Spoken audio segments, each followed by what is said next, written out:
Pierre Pontarotti me dit une synthèse, je ne veux pas faire une synthèse, je veux faire ce que j'appelle moi un point d'étape de ce que je pense à un moment donné. Je veux, s'il est là, je veux dédicacer ça avec Oleg, avec qui nous avons des disputes terribles, du fait qu'il croit que ce qu'on lui a appris était vrai et que moi je ne le crois pas. Donc ça veut dire que on ne peut, à partir d'un certain temps, on ne peut avancer dans la science qu'en ayant une idée de l'histoire de la science. On apprend à un moment donné, c'est une photographie de l'époque, ça ne traduit pas la réalité. La réalité existe. Et une des phrases qui illustre ça dans la littérature, c'est celle de Brecht dans Galilée, qui dit « La science est fille du temps ». C'est vrai pour tout. La science n'est pas une chose définitive. C'est une chose qui change avec le temps, la perception qu'on en a. Et comment elle change? Les deux épistémologistes qui ont été les plus importants dans le XXe siècle pour essayer de synthétiser ça, c'est Karl Popper d'un côté, et d'autre part Thomas Kuhn. Moi, je vous conseille de lire ça si vous voulez comprendre comment ça se passe et ne pas penser qu'il n'y a que moi qui pense comme ça. Ce que dit Popper, essentiellement, il dit que la logique de la découverte scientifique est basée sur l'existence de nouveaux outils. Une nouvelle manière d'observer les choses entraîne toujours une observation différente.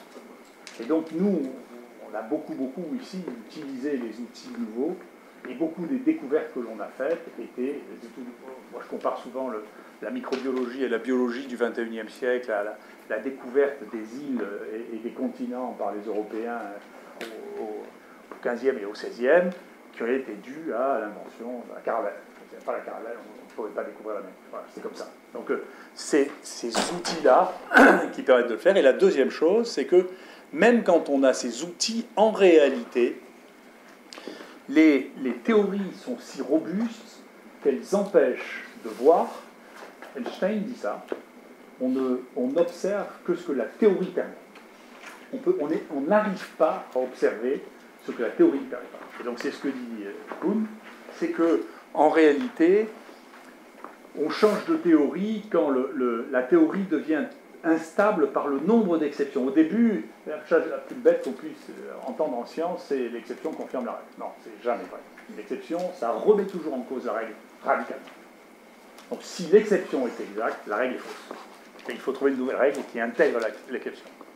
Mais pour tenir à ça, on a inventé un aphorisme idiot. Et donc, c'est simplement quand les exceptions se multiplient que la théorie devient instable, et à ce moment-là, il y a une nouvelle théorie qui existe. Mais si vous regardez, par exemple, pour l'astrologie qui a servi, enfin pour la physique, qui a servi beaucoup à la réflexion des deux, parce que la physique est la science qui avance le plus vite, et qui a avancé le plus vite, avec des conséquences considérables. Mais si vous regardez dans l'histoire, on connaissait à très peu de choses près, à moins de 1% près, le rayon de la Terre au IIIe siècle avant Jésus-Christ. C'est pas Galilée qui a trouvé le rayon de la Terre. Hein. Simplement, c'était contre la théorie, et donc ça empêchait de voir les choses.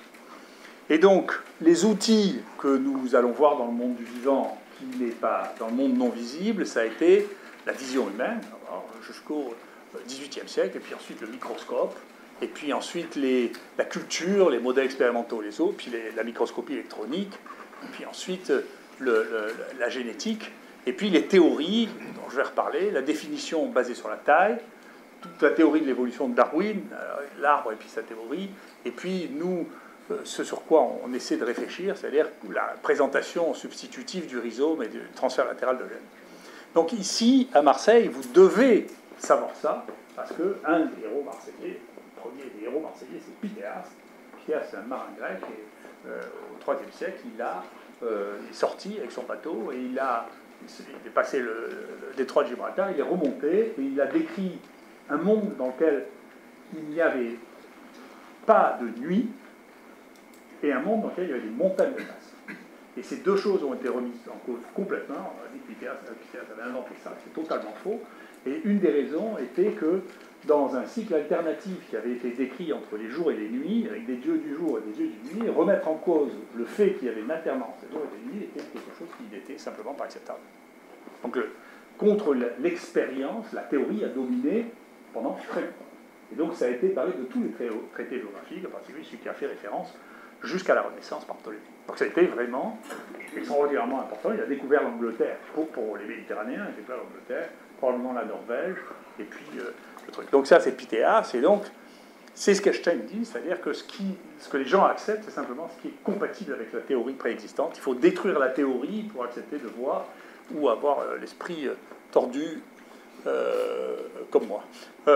Donc ça a été assez clairement étudié de manière intéressante, et on a des travaux qui se font comme ça par un anthropologue. Tu vois, il y a un anthropologue qui vient voir et qui t'oblige à changer d'avis parce que tu mets quelqu'un de nouveau dans un champ qu'il ne connaît pas. Et donc Bruno Latour est un anthropologue, comme le tien. Il est allé à Lorstom, c'est pas dire, c'est Lorstom, il a commencé à observer les chercheurs de Lorstom, il s'est mis les mains sur la tête en disant « Putain, ils appellent ça de la science, c'est extrêmement étrange, parce que c'est que des habitudes qu'ils ont. » Ensuite, il a jumpé, il est allé, alors là on peut dire c'est Lorstom, il a jumpé, il est allé en Californie, dans le laboratoire de Guillemin, qui était un Français, qui, parce qu'il avait raté les concours, l'internat s'était exilé aux États-Unis, où il a eu le prix Nobel.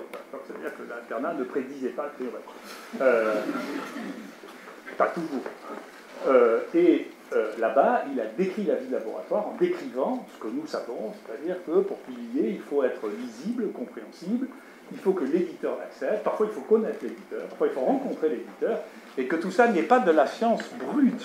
C'est pas vrai que c'est de la science, c'est de la science culturelle. Et que donc, dedans, il y a une partie de culture dans la science qui amène au fait que la science, dans la science qui est acceptée, y compris au meilleur niveau, actuellement, on a d'énormes problèmes de reproductibilité.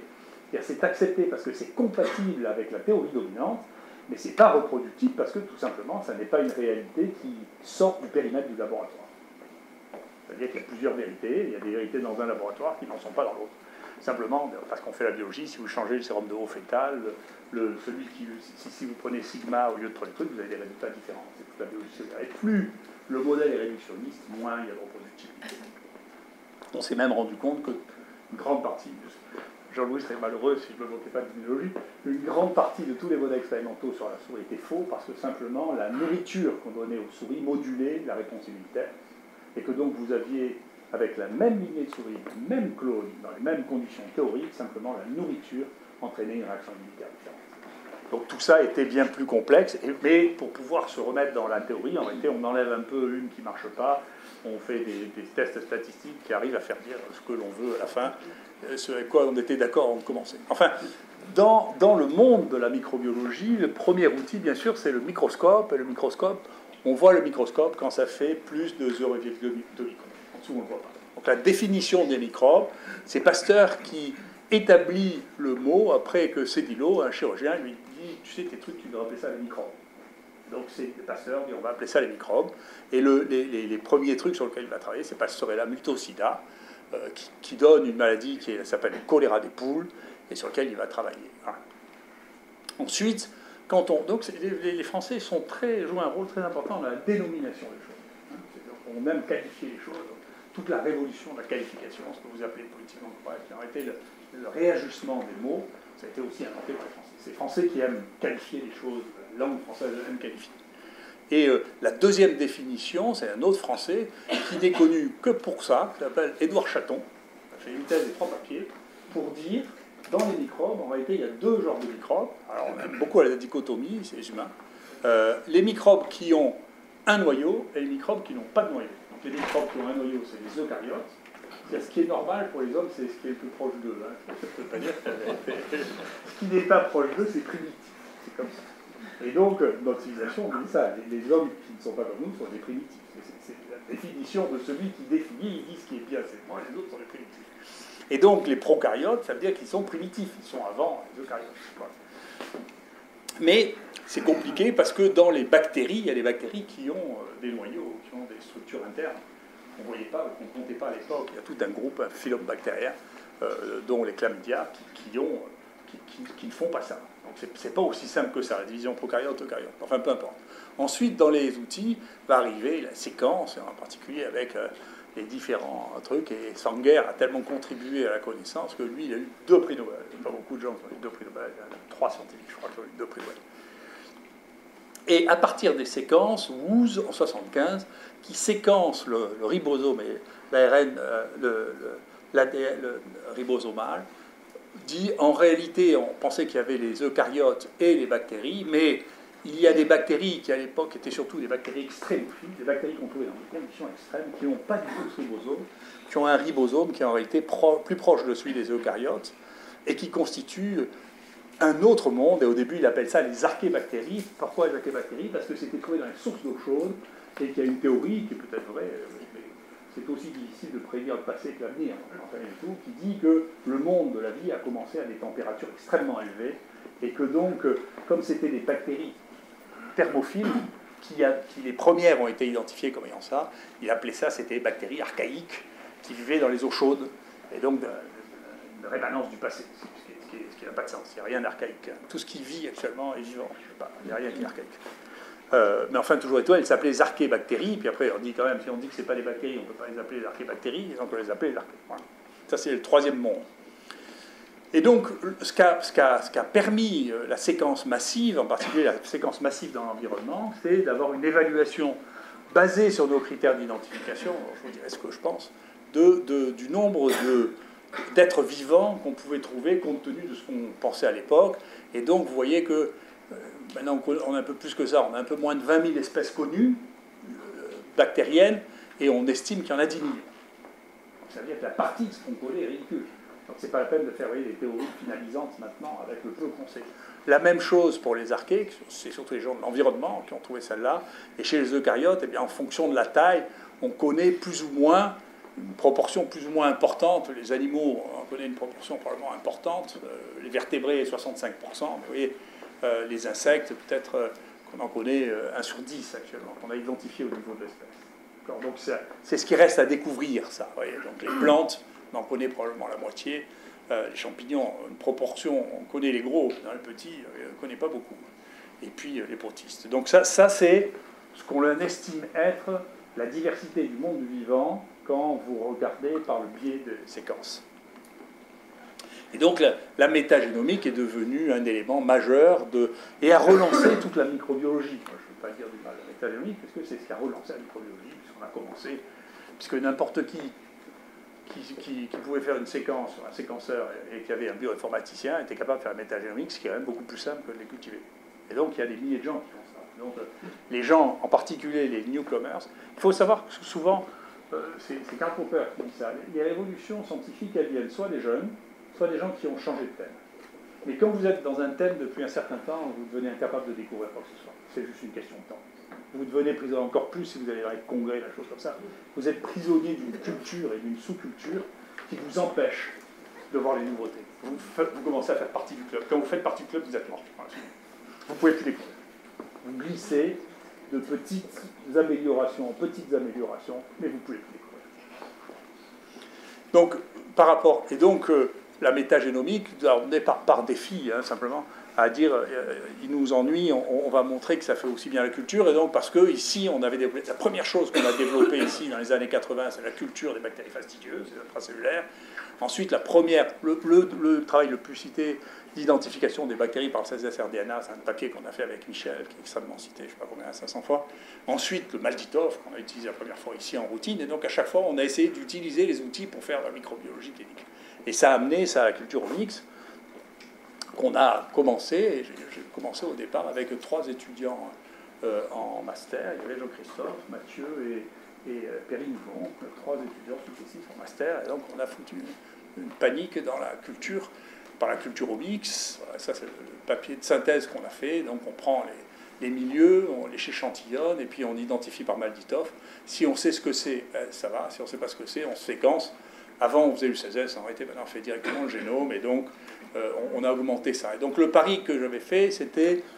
Tout le monde m'énervait avec la métagénomique en disant, regardez, il y a plein de bactéries incultivables, et donc on a 80% des bactéries qui sont incultivables, et donc la culture est complètement dépassée. Nous, notre pari, c'était de dire, il y a autant de bactéries cultivées qui ne sont pas détectées par la métagénomique que de bactéries trouvées, non retrouvées par la culture, retrouvées par la métagénomique. Et ça, c'est le résultat du premier travail avec ces 3 étudiants. Vous voyez qu'en réalité, il n'y a que 15% de bactéries qui sont en commun entre la culture omique et le métagénomique. Donc vous voyez bien que c'est une question d'éclairage. Ce n'est pas une question de réalité, c'est deux réalités différentes. Et en fonction de la manière dont vous les regardez, vous ne voyez pas la même chose si vous faites de la culture ou si vous faites du pyroséquençage. Et vous ne pouvez pas dire que c'est le pyroséquençage qui a raison, comme vous ne pouvez pas dire que c'était la culture qui a raison. Ni l'un ni l'autre n'ont raison. C'est deux choses qui sont ou complémentaires ou qui représentent des mondes différents. Voilà. Et là, c'est pareil, ce que vous voyez représenté ici, c'est la diversité du pyroséquençage, de la culture, et puis ce qu'il y a en commun. Et donc ici, effectivement, ensuite le deuxième pari, c'était de montrer que c'était ça, le deuxième pari, c'était d'avoir plus de bactéries ici, découvertes ici, que dans tout le reste du monde réuni depuis le début de la microbiologie. Donc ce qui était un peu paranoïaque comme projet, mais enfin ça a marché. Et donc on est passé de 690 quand on a commencé à 1525 en rajoutant tout ça qu'on a trouvé ici. Donc vous voyez qu'en changeant d'outil, on peut changer les choses de manière brutale. C'est pas marginal, c'est brutal. On peut arriver à avoir 2 fois plus qu'avant. La deuxième chose, c'est la définition de la taille. Alors, la définition de la taille, c'est Pasteur aussi, donc c'est 0,20. Et d'ailleurs, une des autres définitions grâce à laquelle on a beaucoup avancé, c'est Pasteur aussi qui a défini les anaérobies, c'est-à-dire les bactéries qui ne poussent que quand il n'y a pas d'oxygène. Et nous, on a démontré ici qu'en réalité, ce n'est pas qu'elles poussaient parce qu'elles étaient anaérobies, c'est qu'elles étaient aéro-intolérantes, elles ne supportent pas l'oxygène. Et donc, si vous leur donnez un protecteur d'oxygène, elles pousseraient bien en présence d'oxygène. Donc elles ne sont pas anaérobies, elles sont aéro-intolérantes. Ce qui est très différent. C'était là aussi une définition du 19e siècle. La taille, c'est une définition du 19e siècle aussi. Et donc, ça a empêché, y compris dans les travaux les plus modernes de métagénomie, ça a empêché la découverte des virus géants. Parce que les gens qui faisaient du virome, et le leader de ça, c'est Forrest Hauer, qui est bien sûr extrêmement intelligent, qui a inventé ça, eh bien, la première étape, et Craig Venter avait fait ça aussi, la première étape, c'est la filtration. Et donc, si vous filtrez, eh bien, ça veut dire que s'il y a des virus qui font plus de 0,2, par définition, vous dites qu'ils n'existent pas. Donc, la théorie vous impose qu'il n'y a pas de virus plus gros que 0,2. Et bien sûr, c'est une opinion qui date du 19e siècle. C'est pas vrai. Et donc, en réalité, c'est de ça ça venait. Le virus, c'était poison. Ça, c'est un truc qu'on a fait récemment avec Philippe Colson. Virus, ça veut dire virulence, ça veut dire poison. Ça veut dire qu'au départ, on ne pensait qu'aux virus qui rendaient malade. Que ce soit les plantes, tout ça, les bactéries, les virus qui ne rendaient pas malade n'avaient pas de place dans la définition de virulence. Ensuite, c'est ce qui est contagieux mais non visible, comme la rage, par exemple. On n'avait pas le virus, mais on voyait que c'était truc. Et ensuite, on appelait ça ultravirus, inframicrobes, small microbes. Et au départ, ce qui est une des raisons pour lesquelles je ne me sens pas impressionné ni par les virus ni par les bactéries, il y avait des bactéries intracellulaires strictes qui étaient rangées avec les virus. On disait les Rickettsia calamiteas avec les virus. Parce que c'est intracellulaire strictes. Mais parce que c'est petit. Donc c'est une des raisons pour lesquelles nous, en tout cas moi je n'ai pas eu de problème pour travailler avec les virus géants, parce qu'au départ on les prenait pour des bactéries intracellulaires. Les gens pensaient que c'était légionnaire intracellulaire. Et donc les éléments qui définiraient théoriquement un virus, c'est qu'ils ont une phase d'éclipse, ils disparaissent, décapsidés, et puis ils s'intègrent, ou ils sont reproduits par leur hôte, et puis d'un coup on les voit apparaître dans le truc. Donc ça c'est une revue qu'on a faite récemment. Vous voyez que Mimivirus, au tout début j'avais comparé Mimivirus avec la taille des bactéries sur lesquelles on travaillait en même temps. Vous voyez que pour nous c'était pas différent, c'était la même taille qu'une Rickettsia, que Coxiella, ou que Trophérema, ou Eplei. Donc on n'avait pas de raison de voir les virus géants autrement que ce qu'on avait vu les microbes. Donc on n'était pas des virologues. Et d'ailleurs, j'ai évité, je crois, une seule fois dans un congrès de virologie, mais je ne veux pas qu'ils me polluent avec leurs idées. Ouais. Donc je continuais à penser de manière autonome, et donc je ne veux pas les croire. Voilà. Je ne les crois pas parce que je sais qu'ils se trompent. Voilà. Et donc ça, c'est la taille maintenant des virus qui ont été trouvés, la taille de leur génome. Le plus gros, c'est pas nous qui l'avons trouvé d'abord, après Bernard a trouvé d'autres, mais c'est l'équipe de Clavin. Et donc, voilà la taille, la taille du génome qui est à peu près, en général, à peu près proportionnée, et qui est une taille de génome qui est plus grande que celle de nombreuses bactéries, qui est la même taille que celle d'un eucaryote, qui est la même taille, plus grosse que certaines archées. Donc, le génome, il n'y a pas une différence radicale dans le génome. Donc, il n'y a pas une limite que vous pouvez définir entre les virus et les autres. C'est pas vrai. On reviendra dessus. Et puis, qu'est-ce qu'il y aura si on essaie de faire un truc avec Philippe Colson? C'est ils sont aussi complexes que les bactéries, plus de 100 protéines, des ARN messagers. Tout ce qu'on vous a appris sur les virus ADN et ARN, c'est pas vrai. Bien sûr, eux, ils ont un énorme génome ADN et puis ils sont pleins d'ARN. Donc, tant qu'on continue, on continue à apprendre ça, je vous assure. continué à apprendre ça. Tout jeune, on leur a appris ça. Il y a les virus à ADN, ARN, tous les livres font les virus à ADN. C'est pas grave. C'est dépassé. Mais il faut du temps pour que la théorie, l'enseignement, ensuite la taille géante, ils ont un spectre plus large que les petits virus. Ils ont une capacité d'infecter plus de cellules que les petits virus, qui sont très très trucs. Ils ont une origine phylétique connue, on va voir, ils ont des gènes dont on peut retracer une partie de l'histoire, comme l'ARN 16S pour les autres, monophylétiques, et ils ont, dès que vous avez une taille suffisante, vous avez des parasites. Alors, comme les tout petits, si vous avez un truc le plus petit de toutes les bestioles qui sont capables de vous infecter, c'est les viroïdes, ça fait entre 200 et 400 bases. Alors, pour trouver un parasite qui rentre dans les 200 400 bases, forcément, c'est un parasite qui fait 3 bases. Donc, mais tous les autres, dès que vous grandissez, bon, vous avez des parasites. Il faut le savoir, c'est comme ça, c'est la nature qui est comme ça. Dès que vous offrez suffisamment à consommer, vous pouvez être parasité. Et donc, ça, c'est les méga virales. Moi, j'appelle ça les trucs, c'est-à-dire les Thing Resisting Incomplete Classification, pour trouver une place dans les microbes, pour les virus géants, qu'on ne sait pas comment appeler. Alors, qu'est-ce qu'ils ont de spécial, les virus géants? Là, on avait comparé avec un travail qui a été fait par Corinne. Ça, non, pardon, c'est dans notre travail à nous, si on compare mimivirus avec ce qui était la plus petite archée à cette époque-là, une des plus petites bactéries, et puis le plus petit eucaryote séquencé, vous regardez, il n'y a pas de différence bien notable. Il n'y en a qu'une, c'est sur la traduction. Et bien entendu, on va voir après, c'est le ribosome. Voilà. Donc, si vous prenez n'importe quel autre paramètre, vous pouvez les classer. Et si vous décidez que vous classez le monde sur le ribosome, comme elles n'ont pas le ribosome, ben, vous ne pouvez pas les classer. Mais c'est un a priori, c'est une opinion. Ça ne témoigne pas d'une réalité biologique qui veut dire on va classer les bestioles avec le ribosome. Et ça tombe bien, c'est ce travail de Kounine, qui dit qu'est-ce qu'il y a de commun en réalité entre les archées, les bactéries et les eucaryotes. Eh bien, en réalité, c'est la traduction, un peu de transcription, la RNA polymérase, un peu de réparation, la DNA polymérase et topoisomérase. D'accord ? Et donc, on va voir que dans les virus, on retrouve à peu près tout, sauf les protéines ribosomales. Donc, vous n'avez pas le ribosome. Mais le reste, aussi bien les facteurs de traduction que la RNA polymérase, que la DNA polymérase, que la topoisomérase, on retrouve ça dans les virus. Donc, ceux qui n'y est pas, c'est le ribosome. Et donc, ça, c'est un travail qu'on avait fait en prenant les gènes différents de ceux du ribosome. Donc, les gènes très anciens, eh bien, il y a 4 enzymes qui sont isolés, qui sont associés à la réplication de l'ADN. On retrouve les 4 chez tous les virus géants. Et quand on fait des arbres avec ça, eh bien, même si les arbres sont toujours contestables sur des gènes qui sont extrêmement conservés de faire leur fonction, ben vous avez 4 branches, un arbre 4 branches. Est-ce que c'est 4 domaines, 4 trucs? Je ne sais rien du tout, mais en tout cas, il y a 4 branches. Et si vous regardez, il y a au moins 4 gènes qui ont exactement la même topologie. C'est probablement vrai. Ça, c'est le dernier qui a été trouvé par Jonatas Abramo, qui a été publié récemment avec Bernard Lascola. Vous voyez, c'est le plus long, celui-là, des virus. Et il a pratiquement un appareil complet de traduction par le ribosome. Mais il a tout le reste. Comment il fait ça? À quoi il sert? En étant parasite, strictement. Il doit détourner entièrement la machinerie de traduction pour son propre profit. Mais c'est étrange, vous voyez. Ça, c'est tous les gènes qui sont associés à la traduction. Il en a plus qu'un grand nombre de bactéries. Un grand nombre de bactéries qui n'ont pas la panoplie complète de l'appareil de traduction.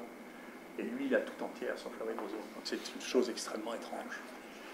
Et donc là, vous voyez, quand vous regardez cette fois-là, non pas au microscope, au dernier microscope dessus, ça c'est la taille d'un pandoravirus au milieu des bactéries. On met des araignées de la même taille. Et donc si vous ne savez pas que ça existe, vous êtes incapable de le reconnaître.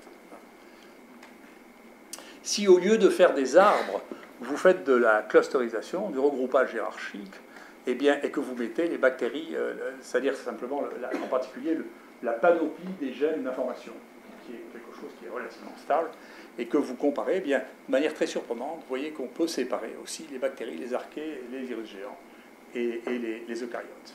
Donc il y a bien 4 manières de vivre. Ça, ce que ça traduit, c'est la manière de vivre. C'est l'art de vivre. Il y a bien 4 arts de vivre qui correspondent à une divergence relativement ancienne sur les gènes qui ont été conservés, qu'on retrouve.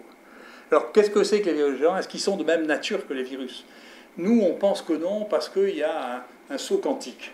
C'est-à-dire qu'on pense que quand vous n'avez pas quelque chose de linéaire, mais quelque chose de brutal qui se passe, c'est que vous êtes dans une nature différente. que donc vous devez qualifier ça comme une nature différente parce qu'il n'y a pas de forme de transition. Et donc on pense, vous voyez, ça c'est la taille des génomes, vous voyez que il se passe quelque chose d'abord ici, pof, c'est le début des virus géants, et ici, et donc cette partie-là, c'est une partie pour laquelle il n'y a pas d'intermédiaire et qui témoigne de phénomènes biologiques différents, initiaux. C'est pas par là, c'est pas des sacs de gènes qui sont remplis progressivement, sinon vous aurez tous les intermédiaires et on les a pas. Donc c'est une nature différente qui va nécessiter un nom différent, mais quand vous allez commencer à casser, quand vous essayez de commencer à casser la notion même de virus, c'est un peu compliqué. Voilà. Et donc, ça c'est si on compare, si vous voulez, la composition par la protéomique, maintenant par l'étude des motifs protéomiques, ça c'est Caetano qui a fait ça, eh bien, au lieu de regarder, vous savez, dans le niveau d'information que vous pouvez utiliser, l'ARN, c'est un niveau d'information qui ne vous permet pas d'aller loin, ça vous permet de voir que les phénomènes sont très récents. L'ADN, c'est un peu mieux. Si vous transformez le code en protéines, en protéomique virtuelle, c'est un peu mieux. C'est mieux conservé parce que c'est que le troisième codon peut être variable. Et si vous voulez aller plus loin, vous ne pouvez pas reconnaître de la protéine, sauf si vous regardez les structures. Et parfois, vous avez des structures qui sont conservées alors que vous ne pouvez plus les lire sur la lecture du code génétique. Et donc, lui a fait un travail de plusieurs années dans lequel il a collectionné tous les motifs. C'est quelque chose que je voulais faire il y a 15 ans, avec Cambio, puis il n'a pas voulu, on n'a pas fait, donc c'est lui qui l'a fait. Donc, de faire de la phylogénie non pas basée sur les séquences, mais sur les structures. Et donc, ce qu'il fait là, c'était indépendant de nous. Après, on a commencé à travailler avec lui. Vous voyez, il a les bactéries, les eucaryotes, les archées, et tout ce groupe-là, qui est à part, qui sont les mégavirales, qui correspondent donc à des structures qui sont regroupées d'une manière qui est différente. Et après, vous avez tout ce monde gigantesque des virus, depuis des tout petits jusqu'aux grands. Donc ça clusterise d'une manière différente, là aussi, si vous regardez les motifs des protéines qu'ils ont actuellement. Maintenant, alors donc, il y a des trucs qui font plus de 0,2 et qui n'ont pas de 16S. Mais il y a aussi maintenant l'inverse, celles qui ont un 16S, mais moins de 0,2 microns. Alors ça, c'est un monde nouveau qui est en train d'exploser. On va voir, c'est pas sûr, leur situation est un peu complexe. Mais en tout cas, ça a commencé à être travaillé. Le premier papier vraiment signifiant, c'est un papier de Nature 2015, par Brown, et il dit qu'il y a jusqu'à 15% de ce qu'on identifie comme des bactéries en réalité qui font partie d'un autre monde. Et quand vous regardez dans les environnements, vous avez jusqu'à 30-50%. Quand vous regardez dans la bouche, vous avez une bouche un peu pourrie, là, de pathologie gingivale, il y a plus de 50% de ce que vous avez dans la bouche qui sont de ces bactéries qui ne sont pas visibles au microscope. D'accord ? Donc c'est un monde entier, à côté duquel on est passé, qui représente quand même 15 à 30% du monde, du vivant. Hein. Ensuite, du coup, il regarde avec ça, il regarde l'arbre de la vie, comme il appelle, parce que je ne suis pas d'accord avec l'arbre de la vie. Donc c'est ces microbes-là, ouais, tout petits. Ouais. Ces microbes. Et donc, il publie ça, là aussi, c'est Nature Microbiologie, 2016, et donc ce monde-là, c'est ça, c'est ce qu'ils vont appeler les CPR, les candidats d'une radiation d'un phylum différente. D'accord ? Petit et avec un 16S qui est ici différent. Et ici, vous avez du coup, comme à chaque fois, il faut se méfier des théories, à chaque fois que vous rajoutez quelque chose dans les arbres, vous changez la topologie de l'arbre. Du coup, dans la topologie de l'arbre, là, vous voyez que les archées et les eucaryotes sont regroupés de manière très brutale ici. Alors qu'avant, ils étaient, vous voyez, dans la figure que je vous ai montrée. Il n'y a pas de vérité établie. Les arbres sont les arbres, ils sont ce qu'ils sont. J'en reparlerai. Mais ça est fait avec toutes les protéines ribosomales. Voilà. Et qu'est-ce qu'on voit? Est-ce qu'on est concerné, nous, en médecine? La réponse est oui. On sait où on regarde, c'est comme les virus géants. On a trouvé les séquences de virus géants, on a trouvé des vrais géants. Là, c'est pareil. Est-ce qu'on regarde? Vous voyez, c'est 2017. Ben oui, on en trouve. Et puis, du coup, ça se cultive. Et donc, vous voyez, il y en a une qui a été cultivée.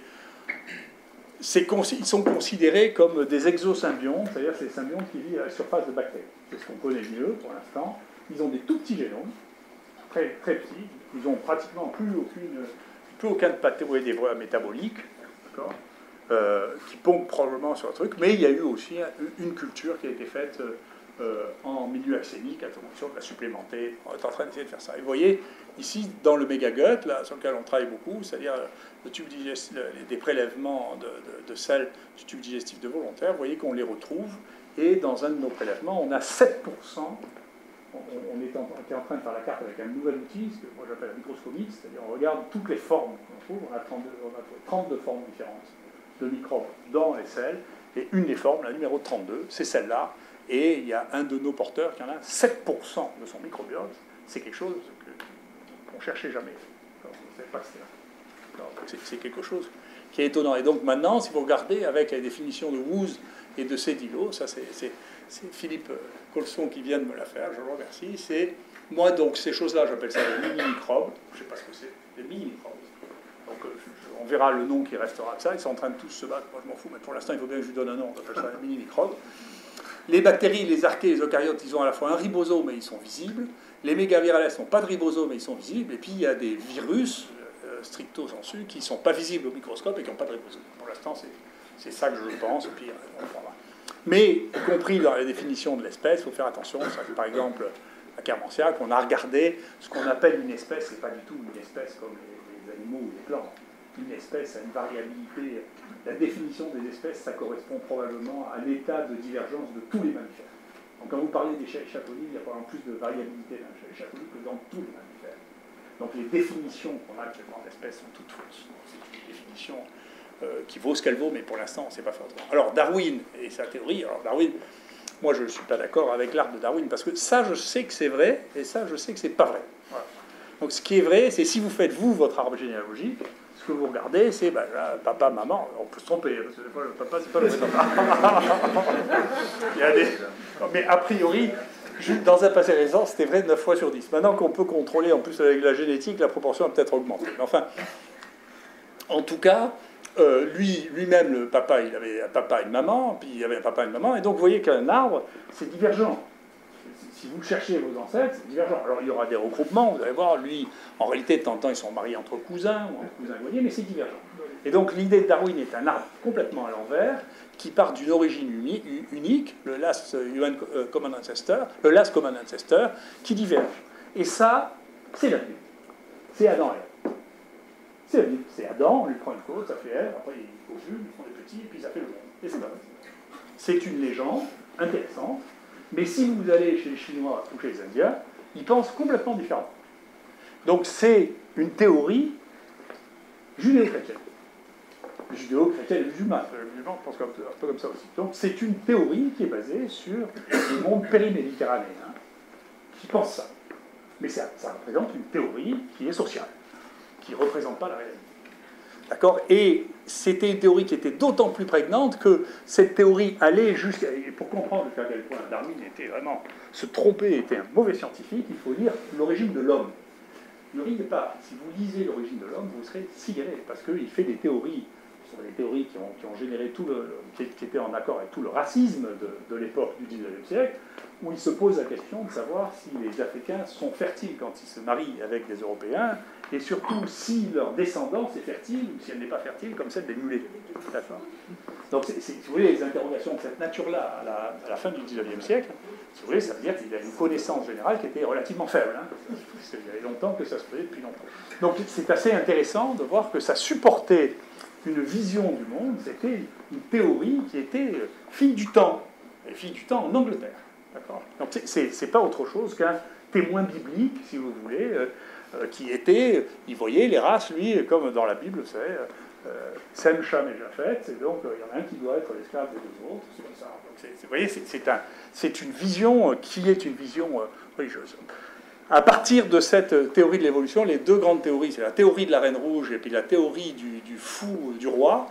Alors, la théorie de la Reine Rouge, il y a une compétition permanente entre les uns et les autres, qui fait que si vous ne vous adaptez pas en permanence à la situation, eh bien vous disparaissez. Et la théorie du fou du roi, c'est que l'évolution fait n'importe quoi. Voilà. C'est les deux théories les plus majeures. Je reconnais que je crois plus ça que ça. Je crois que ça marche de manière extrêmement ponctuelle, pour une raison, alors ça c'est une théorie à moi, c'est celle du croquet d'Alice, qui est qu'en réalité, on ne sait jamais à quoi on s'adapte, parce que les partenaires de l'environnement, de l'écosystème sont tellement différents les uns des autres qu'il est impossible de comprendre à quoi ils s'adaptent. Donc quand vous avez des éléments simples qui sont binaires, éventuellement vous pouvez comprendre, et même ça, avec Philippe Gautret, il est là Philippe Gautret, non ? On vient de recevoir un papier où les types nous demandent un commentaire de, je sais pas quoi, l'ancêtre planéterie, où c'est la première fois qu'il montre qu'il n'y a aucune connexion dans le monde entre la résistance aux antibiotiques et la consommation d'antibiotiques. C'est pas vrai. Et pourtant, il y a quelque chose qui apparaissait comme simple. Et nous, effectivement, trouver des bêta-lactamases dans les antibiotiques. Maintenant, on sait qu'il y a des insectes qui sécrètent des antibiotiques. On sait que les bêta-lactamases, nous, on a 19 bêta-lactamases dans notre génome. Et donc, la simplification et plus d'antibiotiques, plus de trucs, ben, c'est pas vrai, même à des méga-échelles, alors qu'ils voulaient démontrer ça. Même à des méga-échelles, c'est pas vrai. Voilà. Il y a même c'est assez extraordinaire, il y a une corrélation inverse. Et après, il explique en disant, en réalité, c'est parce que ceux qui ont plus d'antibiotiques sont plus riches, ils ont une meilleure gestion, ils ont plus de médecins, et donc c'est moins d'antibiotiques sur le comptoir, la prescription est plus ciblée, ce qui est possible, mais en tout cas, ça n'est pas relié au volume de consommation. C'est pas vrai. Donc ça veut dire, ça c'est ma copine Alice qui dit ça, elle dit, si vous voulez jouer au croquet, vous avez Alice, vous avez comme bâton, vous avez un flamant rose qui fait un peu ce qui lui passe dans la tête, alors il tourne la tête d'un côté de l'autre, et comme boule, vous avez un hérisson. Si vous voulez, le hérisson, il fait aussi ce qu'il veut. Si vous arrivez à envoyer ça sous le croquet, vous êtes fort. En réalité, ça ne marche jamais. Parce qu'il y a trois vivants très différents, chacun a sa manière de voir le monde, et que, avant de réussir à prédire ce qui va se passer comme résultat des trois, il faut être très fort. Et donc, ça, c'est un papier qu'on avait fait avec Vicky sur la vision d'évolution qu'on a actuellement, qui est faite de catastrophes. En réalité, la plupart des sélections qu'on connaît ont été faites par des catastrophes. Donc, une catastrophe qui liquide et qui fait ce qu'on appelle un bottleneck, ici, vous voyez, c'est-à-dire une restriction d'hétérogénéité, ça repart en partie. On sait que c'est vrai, y compris chez les humains, c'est très étudié en Amérique sur la population américaine. Et puis, les échanges des séquences dont je vais reparler, la création de gènes. Il y a des gènes qu'on appelle des gènes orphelins, tout simplement, ils sont nouveaux. Puis d'autres très anciens, et puis comment la microbio-génomique challenge Darwin. Alors, une des manières de le faire, j'adore représenter ça, le rhizome, j'ai présenté ça la première fois en 2010, en disant, voyez, ce qu'on voit, nous, c'est la surface des choses. On ne voit rien, il n'y a rien d'archaïque. Tout ce qu'on voit maintenant, c'est actuel. Et donc, c'est composé de séquences dont certaines sont majoritairement reliées à ce qu'on appelle aux ancêtres de ce que l'on trouve dans les eucaryotes, d'autres des prokaryotes, d'autres parmi les prokaryotes, des archées, des bactéries, maintenant, des CPR.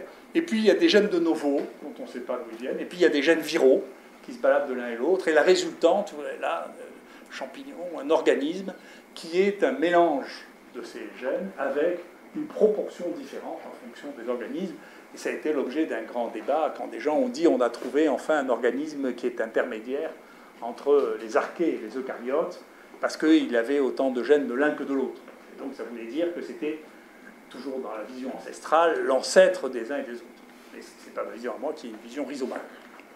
Et donc voilà, par exemple, ici, le rhizome de Tupan-virus, maintenant il y a une représentation du rhizome, et donc vous voyez que Tupan-virus, il a des gènes qui sont reliés à des virus connus, qui lui sont uniques, d'autres qui sont reliés à des archées, des eucaryotes ou des bactéries, et que donc il a un rhizome, il a une panoplie, il a une mosaïque de gènes qui ne témoignent pas d'une origine unique. Et c'est vrai pour tout, on le verra. Ici, et donc c'était le Loki archaeota, celle qui avait été présentée dans la nature comme étant l'ancêtre des archées et des eucaryotes, et vous voyez, ça c'est des gènes qui lui sont spécifiques à elle. Vous voyez, effectivement, il y a ça des archées, ça des eucaryotes, et ça des bactéries, et ça des virus. Et donc vous ne pouvez pas dire que ça c'est l'ancêtre des autres, au contraire, c'est un descendant de choses qui sont là. Vous voyez, l'arbre, il ne faut pas le voir à l'envers. C'est ce que vous voyez maintenant, vous pouvez essayer de trouver plus ou moins ses ancêtres, mais vous ne pouvez pas dire qu'il y avait un ancêtre commun à tout ça, sinon, vous vous rendez compte, pour avoir tous les gènes du monde, c'est une énorme boule de gènes, là, qui aurait explosé, donné tout ça, c'est le Big Bang. Voilà. Et donc là, on avait regardé sur d'autres, en particulier Encéphalitozoon, qui est un eucaryote, Methanobacillococcus, qui est une bactérie qui avait été trouvée ici par Michel avec les gens de Lumini, et Rickettsia, qui est une rickettsie, et si vous regardez, eh bien voilà, toutes ont un rhizome qui est composé de gènes d'origine différente. On a regardé au niveau des mitochondries aussi, parce que les gens qui refusaient l'idée qui restaient sur l'idée de l'arbre avec une origine unique, disait qu'il y a une exception qu'on connaît depuis les années 30, c'est la mitochondrie. La mitochondrie, on sait que c'est d'origine bactérienne, c'est ça qui fait la respiration bactérienne, et il est probable que les eucaryotes n'ont pu vivre qu'avec la présence des mitochondries, parce que c'est là qu'il y a les chaînes de respiration. Et donc, on dit très bien, les mitochondries sont à une origine unique, mais nous, quand on a regardé en réalité les mitochondries sont toutes des mosaïques d'origine différente. Donc, il n'y a pas eu un événement. Il y a eu plusieurs événements, avec ensuite du métissage avec les bactéries de passage, en particulier les bactéries intracellulaires. Et en plus, les mitochondries nous donnent une idée de l'âge des eucaryotes, c'est-à-dire qu'il est vraisemblable qu'il ne pouvait pas y avoir d'eucaryotes qui soient plus vieux qu'1 milliard d'années. Ça n'existait pas avant. Vous ne pouvez pas. Parce que simplement, les rickettsia, cet embranchement-là, n'existait pas. Donc quand on fait un arbre d'origine dans lequel il y a les eucaryotes, on ne peut pas le dire en réalité, puisque les eucaryotes actuellement, c'est un mélange de mitochondries et de quelque chose qui était là. Et ce quelque chose qui était là, on n'a pas la moindre idée de ce que c'est. Les gens appellent ça les proto-eucaryotes, mais tant qu'il n'y avait pas de mitochondries, il n'y avait pas d'eucaryotes. Et donc, si vous commencez à voir, avec l'aide de Colson, pour un peu complexifier les choses, vous voyez l'image du monde telle qu'on peut la représenter maintenant. Donc c'est un dessin dont Philippe revendique la propriété, je le comprends. Alors le transfert latéral des gènes, alors dites, très bien, vous nous expliquez que c'est le transfert latéral des gènes. Pas du tout. Moi je ne crois pas du tout au transfert latéral des gènes. Je pense que c'est une bêtise. C'est une vision humaine, encore une fois, biaisée par votre point de vue. Il n'y a pas un microbe qui dit à l'autre, tiens, si tu veux, je te donne un gène. C'est complètement idiot. Ça n'a pas de sens. On ne peut pas croire une chose pareille. Ce qui se passe, ça aussi c'est un travail qu'on a fait avec Vicky il y a un certain temps, en comparant, on avait deux bactéries qui vivent en sympatrie, qui vivent ensemble, dans la même niche écologique. Alors ça c'est très intéressant parce que du coup, comme ils sont probablement depuis un certain temps, on peut voir les échanges, on prend le génome de l'un, le génome de l'autre, et on regarde ce qui se passe, ce qui s'est échangé, et donc ça c'est Rickettsia felis et Rickettsia typhi. Et donc, on sait que la plupart des gènes de Rickettsia felis d'origine viennent d'un groupe qu'on trouve dans les tiques, mais pas dans les puces. Et puis, il y a une Rickettsia qui vit dans les puces, Rickettsia typhi. Et Rickettsia felis s'est mise à vivre dans les puces. Et donc, on peut tester l'hypothèse qu'ils ont échangé des séquences de manière beaucoup plus fine que ce qu'on fait d'habitude. Et ce que vous voyez, c'est les séquences échangées, là. Et les séquences échangées, vous voyez qu'on n'échange jamais de gènes, on échange des séquences. Et les séquences qu'on échange, c'est plus elles sont petites, plus on en échange. Donc ici, vous voyez, on échange une quantité de tout petits morceaux de séquences. Et ici, vous pouvez échanger un morceau dans lequel il y a 3 gènes à la fois. Ensuite, ce qui restera, ça viendra du tri génétique. Les gènes qui servent à rien, ils sont rapidement éliminés, parce que c'est trop lourd à porter des gènes qui servent à rien. Donc, ils sont très rapidement éliminés. Ça, c'est un phénomène qui est quasi lamarckien, c'est ce qui n'est pas exprimé est éliminé. Donc c'est un phénomène très important. Et donc vous voyez, il n'y a pas d'échange de gènes, il y a des échanges de séquences. Et parfois, on garde un gène. Parfois, et maintenant, si vous regardez la composition des gènes, vous êtes surpris de voir. Donc ça, c'est du coup, quand on a fait le rhizome de Rickettsia felis, avec le rhizome de Felis, il devient extrêmement complexe, extrêmement compliqué. Mais du coup, quand vous regardez, là, c'est un travail qu'on a fait avec Anthony, avec Philippe, surtout c'est Anthony qui a fait ce travail, vous voyez, c'est que quand vous regardez au niveau d'un gène, là aussi, vous faites un rhizome. D'accord ? Et donc, il ne faut pas prendre la valeur moyenne. Là, on était en désaccord parce qu'ils avaient publié ça en disant la preuve, c'est qu'il n'y a pas d'appareil de traduction, c'est que ça, c'est majoritairement bactérien. Mais majoritairement bactérien, ça ne veut pas dire que c'est bactérien. Donc, ce que vous faites, c'est de la démocratie informatique, c'est-à-dire que vous dites, puisque c'est le premier, c'est lui, mais ce n'est pas vrai. Donc, ce qu'on a fait, je crois que c'est la première fois qu'on le faisait, on a fait ça avec Anthony, c'est qu'on a découpé par bout le gène et on a regardé, cette fois-là, avec quelle séquence ça blastait le mieux. Et donc ça ne vous donne plus du tout le même tableau, puisque au lieu d'avoir une seule réponse pour l'ensemble du gène, vous avez une réponse pour chacun des bouts que vous avez testés. D'accord ? Et donc, ce que vous voyez, c'est qu'un certain nombre de gènes ont une origine qui est aussi multiple, et que donc ils ont un rhizome, et non pas, ils ne viennent pas, même si parce qu'il y a eu des recombinaisons de séquences, et des bouts de séquences sont arrivés, qui se sont intégrés, qui ont remplacé la séquence qui avait à la place, et donc vous avez, c'est un mélange de séquences. Et donc, mimivirus, ici, vous avez le rhizome qui est basé sur les gènes, et ici, vous avez le rhizome qui est basé sur des fragments, ça c'est Philippe qui a fait ça avec son étudiant, de 200 paires de bases, 200 bases, et vous voyez que vous ne voyez plus la même chose. Donc, encore une fois, ça dépend de l'outil que vous utilisez. Vous voyez que là, il y a beaucoup plus d'orphanes ici. En réalité, il y a beaucoup plus de séquences qui viennent d'on ne sait où, d'accord, que ce qu'on regarde ici. Vous voyez. Donc c'est assez, ça donne un tableau qui est différent de celui-là. Il y a moins d'eucaryotes, il y a plus. Vous voyez, c'est pas la même chose. Vous avez changé la manière de l'observer. Vous avez détruit l'idée du transfert latéral de gènes pour regarder le transfert latéral de séquences. Vous voyez un truc qui n'a plus rien à voir. Enfin, qui a un peu à voir. Et alors ça, c'est encore bien pire. Ça, c'est le travail qu'on a essayé de faire avec Anthony. C'est que ça existe aussi au niveau du CESES. Alors quand même, tout ce qu'on fait dans la métagénomique, tout ce qu'on fait dans l'identification des bactéries, c'est basé sur le CESES. Donc c'est basé sur une idée qui est une idée religieuse, que le CESES, lui, est pérenne. Et que donc tous les changements du CESES, c'est juste des changements, juste des mutations. Mais non, il y a des échanges. D'accord. Nous, on le savait, parce qu'il y a un exemple magnifique qui est celui de Bartholin-NCD, où il y a deux génotypes basés sur le CESES, et parfois, il y a un génotype qui vient avec une composition de gènes du type 1, par exemple, et d'autres qui ont l'autre génotype, et le génotype, donc 80% de la séquence A qui a le génotype 1, 80% de la séquence B qui a le génotype 2, mais 20% du génotype 1 qui ont le génotype 2, et puis après, ce qu'on a découvert récemment, c'est qu'il y en avait qui avaient les deux. Donc comment on les classe? Ça fait 20 bases de différence qu'on a. Hein. Comment on les classe? Ça veut dire que le CESES, c'est un outil approximatif. Ça ne veut pas dire que rien n'est nul. Ça veut dire que simplement, c'est juste, on aperçoit juste une partie du monde en utilisant cet outil-là. Et donc, eh bien, quand on regarde là, ça c'est deux exemples qui m'a sorti, vous voyez que, eh bien là, c'est la séquence de cette flavobactérie, c'est un mélange de deux bactéries. Souvent, c'est des mélanges de bactéries qui sont assez proches pour pouvoir être compatibles en termes de CESES ou en termes de trucs, mais donc, vous ne pouvez pas les qualifier. Donc, ce sont des mosaïques.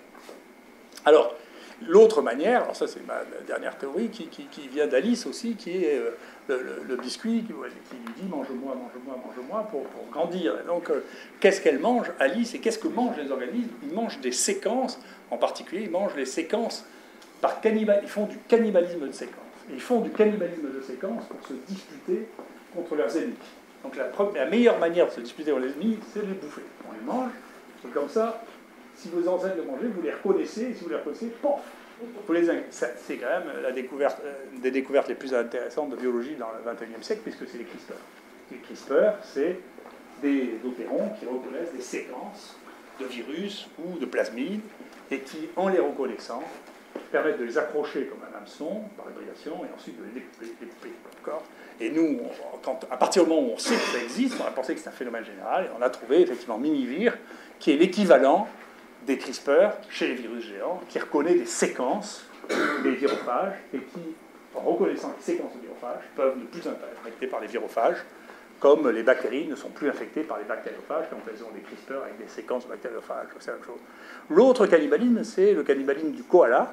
Alors le koala souffre depuis un peu plus longtemps que l'homme, fin du XIXe siècle, d'une épidémie équivalente au sida, due à un rétrovirus, un SIV, qui vient lui aussi des singes, qui se transmet par voie sexuelle, et on a pensé que toute la population allait être exterminée, mais il s'est trouvé que dans des populations qui sont observées dans deux zoos en Californie, à San Diego et à San Francisco, il y a une population qui est devenue entièrement résistante.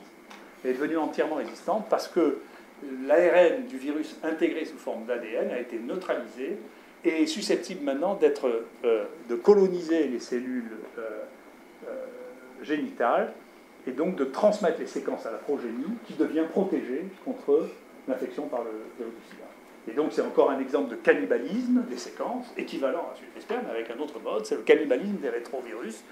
Et quand vous savez que dans notre génome, nous, on a au moins 8% de nos séquences qui sont des séquences de rétrovirus, c'est-à-dire que ce phénomène se produit depuis extrêmement longtemps, y compris le fait que si les femmes sont capables de faire des bébés, c'est parce qu'on est infecté par un rétrovirus, parce que c'est lui qui permet de faire un placenta. Et ce n'est pas un phénomène unique, c'est un phénomène qui s'est reproduit, puisque chez les ruminants, par exemple, le rétrovirus n'est pas le même que chez nous. Donc c'est un phénomène qui a lieu à plusieurs exemplaires, et le rétrovirus s'intègre, et pourquoi, si vous regardez un peu la physiopathologie, c'est Christian qui vous truc, il y a une protéine qui s'appelle GAG qui permet de fusionner les membranes. C'est ces mêmes protéines qu'on retrouve dans le virus, le rétrovirus qu'ont les mammifères, qui leur permet de faire du placenta, par la fusion des cellules. Donc, voilà. Et donc, un des derniers points de modification actuels qui montre qu'il n'y a pas de mutation. S'il n'y a pas que les mutations, on a fait un truc avec Hervé Segman, ça a été extrêmement difficile de faire ce papier. Mais l'idée, c'était que, en réalité, la plus petite chose qui nous infecte, c'est les viroïdes. Et les viroïdes, c'est de l'ARN double brin qui a une forme de tige boucle. D'accord ? L'ARN double brin, c'est probablement la première forme de résistance de l'information. C'est-à-dire l'ARN est dégradé immédiatement. Il est probable que le monde a commencé par de l'ARN autocatalytique. Si vous voulez protéger l'ARN, il faut faire de l'ARN double brin, parce que si vous commencez à le détruire, il ne peut plus s'assembler et il disparaît. Donc il n'y a que l'ARN double brin qui reste dans l'ARN. La première sécurisation, si vous avez l'ARN simple brin, ça disparaît. Et donc, mais ça permet une variabilité sur la boucle. D'accord ? Et si vous regardez, en réalité, il y a énormément d'informations que nous avons qui viennent d'ARN en forme de tige boucle. Les rétrovirus sont comme ça, les viroïdes sont comme ça. Et les viroïdes, de manière très intéressante, une partie importante des viroïdes qui affectent les plantes, il y a des maladies visibles. Il y a que chez les plantes que ça a été étudié, c'est facile. Les plantes, on voit les taches, c'est bourré de viroïdes. Et ces viroïdes sont tout petits, et beaucoup d'entre eux ont une homologie extrêmement importante avec l'ARN ribosomal. Et ça ressemble exactement aux tiges boucles qu'on voit dans l'ARN ribosomal. Donc de là, il est facile de penser que l'ARN ribosomal en réalité vient d'un assemblage de tiges boucles qui ont permis la première stabilisation de l'ARN, comme tous les ARN de transfert sont que des tiges boucles. Donc il est vraisemblable qu'une partie importante de l'évolution est passée sur l'existence de tiges boucles qui viennent s'insérer. Nous, chez les Rickettsia, c'était un mystère pendant très longtemps, on appelait ça les séquences palindromiques, qui donnent une épidémie intragénomique. C'est-à-dire que vous avez une tige boucle qui peut donner 300 exemplaires dans le génome, aussi bien dans des gènes codants que dans des zones non codantes. Donc c'est vraiment une épidémie intragénomique de tige boucle. Et donc si on classe les tiges boucles, vous voyez que là, vous avez les viroïdes qui clusterisent ici, le 23S qui clusterise avec les rétrovirus, nos repeats de Rickettsia qui clusterisent avec une partie, avec les tRNA, avec le 16R-SRNA. Donc il y a un monde, si vous voulez, basé sur les tiges boucles qui joue un rôle majeur dans l'évolution. Donc vous voyez qu'avec les nouveaux outils, eh bien, les définitions qui sont basées sur un seuil sont toujours, ou pratiquement toujours fausses.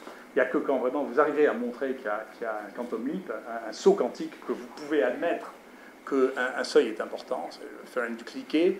Le fait que les microbes soient incultivables est faux. Simplement, c'est une question de se donner les moyens de les cultiver. Et le fait de définir un génome entier ou un microbe entier sur un groupe de gènes ou sur un gène est faux, bien sûr aussi. Les nouvelles théories, la divergence d'un ancêtre unique est fausse. Il y a des nouveaux gènes, il y a des nouvelles séquences qui apparaissent, et puis il y a des remaniements. La sélection du plus fit est absolument improuvée, c'est une opinion probablement déduite de la sélection humaine. Ce que fait Darwin, c'est qu'il dit effectivement on peut sélectionner des races de chiens, des races de chevaux, c'est les humains, parce que la pression de sélection des humains, quand il n'y a que vous et l'animal, c'est assez simple. Mais quand vous n'avez plus de partenaires que ça, c'est pas, il n'y a aucune évidence dans l'histoire de la vie qu'il y ait une sélection naturelle. On ne sait pas. Le transfert latéral de gènes est faux aussi, ce n'est pas des gènes, c'est des séquences. Et sur les organismes, eh bien, la définition des organismes est quelque chose qui est extrêmement flou et qui dépend de l'outil par lequel vous le définissez. Donc c'est l'outil qui définit l'organisme, c'est pas l'organisme qui se définit tout seul.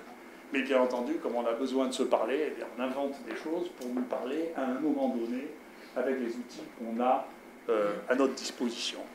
Et il existe des gènes de novo qui sont créés peut-être dans la fusion. Alors, c'est pas ce que je vous dis à propos de l'épistémologie, c'est pas le seul à le dire. Hein. Il y avait un workshop qui a été fait, qui était assez intéressant, dans lequel ils ont réuni des jeunes chercheurs et une quinzaine de prix Nobel pour dire voilà, comment on va trouver des choses, on va découvrir des choses, pas glisser, on va découvrir des choses dans le futur. Et vous voyez, c'est ce que je vous disais, il y a le côté Popper et le côté Kuhn, vous voyez, les nouvelles technologies. Nous, ce qu'on a fait beaucoup ici, c'est pas tellement les nouvelles technologies, c'est qu'on a perverti des technologies qui avaient été mises au point pour d'autres choses, pour les utiliser. C'est la même chose qu'avoir des nouvelles technologies, c'est-à-dire regarder, utiliser des outils qui n'ont pas été utilisés pour regarder.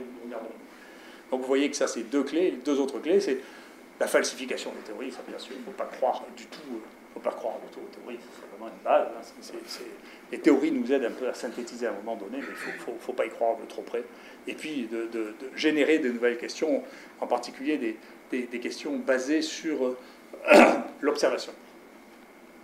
Et donc c'est mon livre sur la question de l'évolution telle que je la vois maintenant. Voilà, je vous remercie pour votre attention.